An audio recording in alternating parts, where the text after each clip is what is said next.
नगर जिल्ह्यातील 3 साखर कारखान्यांची निवडणूक जाहीर झाली। सहकारातील दिग्गज समजल्या जाणाऱ्या गडाख, घुले व राजळे या 3 नेत्यांचे हे कारखाने आहेत। या तिघांपैकी गडाख व घुले या नेत्यांचा गेल्या विधानसभेला धक्कादायक पराभव झाला। त्यामुळे या दोन्ही नेत्यांच्या कारखान्यांच्या निवडणुकीची हवा चांगलीच तापली आहे। मंगळवारी या तिन्ही कारखान्याच्या निवडणुकीचे अर्ज भरण्याचा शेवटचा दिवस होता।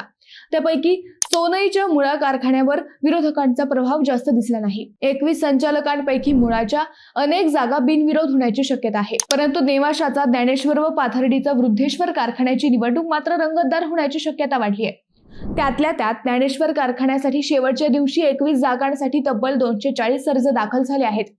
अर्ज दाखल करणाऱ्यात एका आमदारासह 3 माजी आमदारांचा समावेश आहे। शिवाय लंघे, गडाख विरोधी समजल्या जाणाऱ्या शिवसेना शिंदे गटाचे आमदार विठ्ठल लंघे व ज्येष्ठ नेते प्रभाकर शिंदे यांनी कोणतीच निवडणूक बिनविरोध न करण्याचा घेतलेला पवित्रा सध्या चांगल्याच चर्चेत आला आहे। नेमकं काय चाललंय या निवडणुकीत हेच आपण या व्हिडिओतून पाहणार आहोत। नमस्कार, मी अद्वैता आणि आपण पाहत आहात अहिल्यानगर लाईव्ह 24, नगरी राजकारणाचं परफेक्ट अनालिसिस। माजी मंत्री शंकरराव गडाख यांच्या ताब्यात असलेला सोनईचा मुळा कारखाना व गडाखांचे व्याही असलेल्या माजी आमदार चंद्रशेखर घुलेंचा भेंड्याचा ज्ञानेश्वर सहकारी साखर कारखान्याची निवडणूक सध्या सुरू आहे। मंगळवारी या दोन्ही कारखान्यांचे अर्ज भरण्याचा शेवटचा दिवस होता। 21 संचालकांच्या जागेसाठी ही निवडणूक होत आहे। त्यात ज्ञानेश्वर कारखान्यासाठी विक्रमी 240 अर्ज दाखल झाले। अर्ज दाखल करणाऱ्यांमध्ये सत्ताधारी माजी आमदार चंद्रशेखर घुले, माजी आमदार नरेंद्र घुले यांच्याशिवाय विरोधातील आमदार विठ्ठल लंघे व माजी आमदार बाळासाहेब मुरकुटे यांचा समावेश आहे। त्यामुळे या कारखाना निवडणुकीची रंगत वाढली आहे। या कारखान्यात प्रत्येक वेळी घुले लंघे यांची समझोता एक्सप्रेस धावते।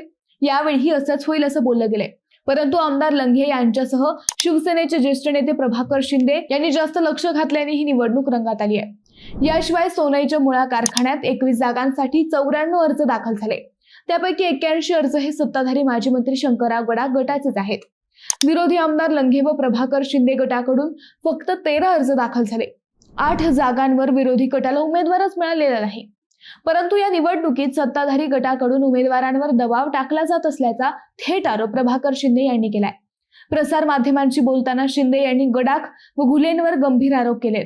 उमेदवारांना धमकावणे, सूचक अनुमोदकांना दमबाजी करणे, दबाव आणणे असले उद्योग ज्ञानेश्वर व मुळाच्या व्यवस्थापनाने सुरू केल्याचे शिंदे यांचे म्हणणे आहे। शिंदे म्हणाले की सत्ताधाऱ्यांकडून निवडणूक बिनविरोध करण्यासाठी सगळे प्रकार सुरू आहेत, परंतु कितीही दबाव आला तरी सभासदांच्या हक्कासाठी आणि कर्मचाऱ्यांच्या समस्या निवारण्यासाठी आम्ही ही निवडणूक लढवणार आहोत। आम्हाला एक उमेदवार जरी मिळाला तरी आम्ही निवडणूक लढवू। मुळा कारखान्याबाबत साखर आयुक्तालयाकडून आलेल्या अहवालात अनेक धक्कादायक बाबी समोर आल्याचंही शिंदे यांनी नमूद केलंय।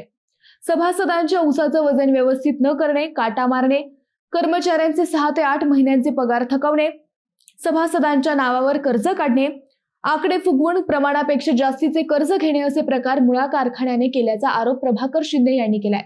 हे सगळं पत्रकार परिषद घेऊन आणि पत्रके छापून पुराव्यासह मांडलं जाणार असल्याचंही शिंदे यांनी सांगितलंय। मुळा कारखान्यात सोसायटी मतदारसंघात विरोधी गटाचा एकही अर्ज आलेला नाही। त्यामुळे माजी आमदार शंकरराव गडाख यांची निवड बिनविरोध समजली जाते।